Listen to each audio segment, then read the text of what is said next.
Welcome back to Golf Training Hacks. I don't know any golfer, especially recreational golfers, that doesn't want to improve some aspect of their driver, whether it be driving distance, consistency, accuracy, or maybe being able to shape a shot better off a tee. I think we all want to improve this club. But it takes a lot of movement control to improve your driver. In fact, it takes a lot of movement control to improve any golf swing, but the driver in particular is troublesome for people, and you really need to be able to control your body. That's because the golf swing and the driver is a time sequence of movements that need to be powerful and fast if you want to drive that ball far. Now let me ask you a question. How much time do you spend on the floor? And do you have trouble getting down and up off the floor? Because if you do, then you're having trouble with one of the most basic human movements, a movement that a 2-year-old has mastered. So if that's trouble for you, if you can't get up and down off the floor easily or you have trouble with it, what do you think you're going to do when you're trying to master or improve one of the more unnatural movements that humans do, which is swing a golf club? My point being, moving better every day improves sports performance. That's the secret to sports performance in any sport. When you improve movement quality, you improve sports performance, and golf is no different.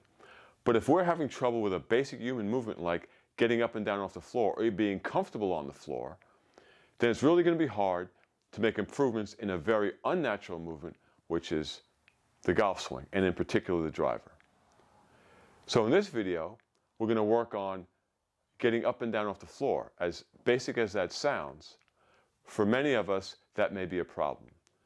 So this video is the start of our series, basically how to power your golf swing with a basic human movement and getting up and off the floor. And believe me, there are exercises that are very taxing and very strenuous in terms of getting up and off the floor. But in this video, we're going to start with some very basic movements. So if you're having trouble, stick with us on this, and let's get you down on the floor and back up more easily. So let's get started. In this video, we're going to begin a ground-based movement practice.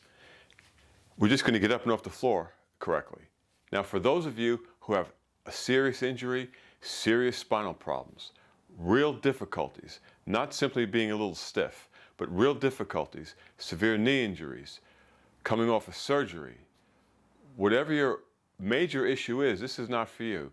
This is just for those of us who are a little stiff, don't spend much time on the floor, really have some trouble getting up and off the floor because maybe we're too weak, we don't have the right mobility in our hips, lack hip stability, shoulder stability, strength, whatever. That's what this is for. If you have issues, real problems, this is not for you. Okay? So let's get started. So we're going to get up and off the ground correctly. Now you can use a chair or a table or something sturdy to help you, but the first way I'm going to do it is without any support. So I'm going to get into what's called a split squat stance. A split squat stance is this. A split squat, if you follow us on Golf Training Hacks, is that. So that's a split squat, but we're going to use that to get up and down. But we're going to use some support.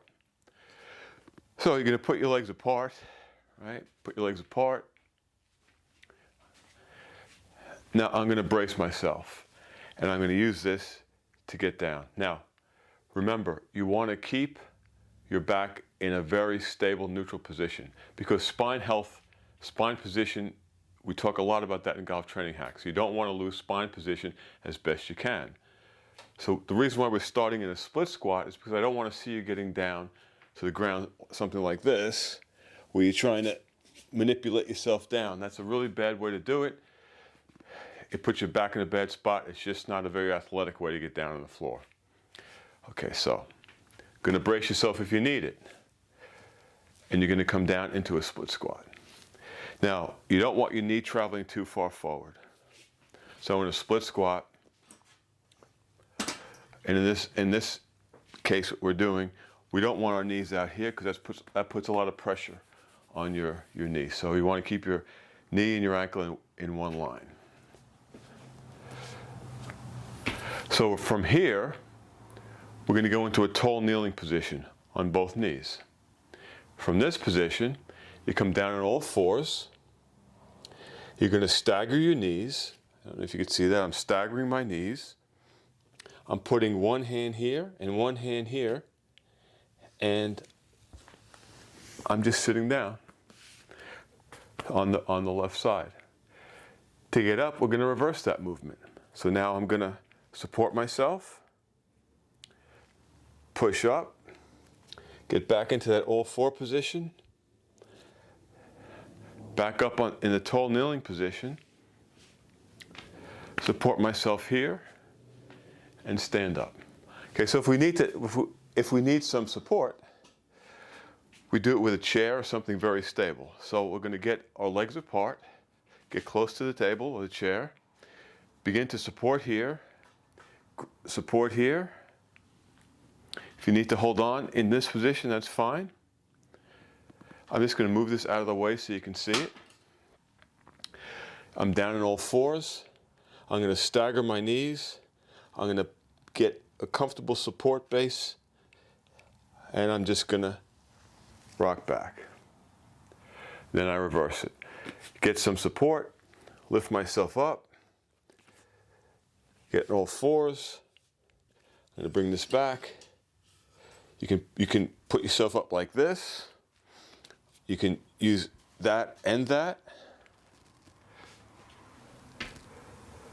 Get into the split squat position without driving your knee too far forward. And then use this hand and this arm to stand up again. So if you don't spend a lot of time on the floor, and you have some weakness in your shoulders and your hips, some stiffness, doing that as reps, as an exercise, is great. So it would look like this. Supporting myself on all fours, stagger my legs, get some support, come down. And by the way, just sitting in this position for a while is good, and switching your positions. So come to this, all fours, and then switch.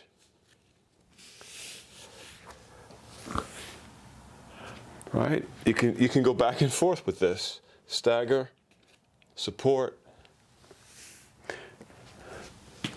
all fours, stagger, support, and come back down. It actually is mobilizing your hip joint too. So now we're going to reverse this.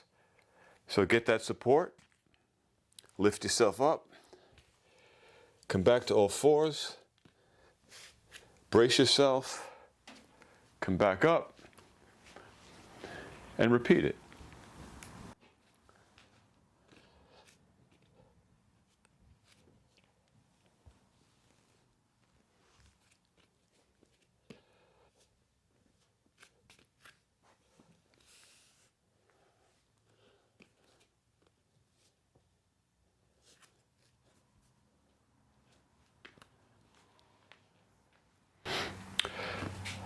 That's a beautiful sequence for those of us who have trouble getting up and off the floor. That's the beginning of a ground-based movement practice. You got to spend time on the floor. You got to improve your movement.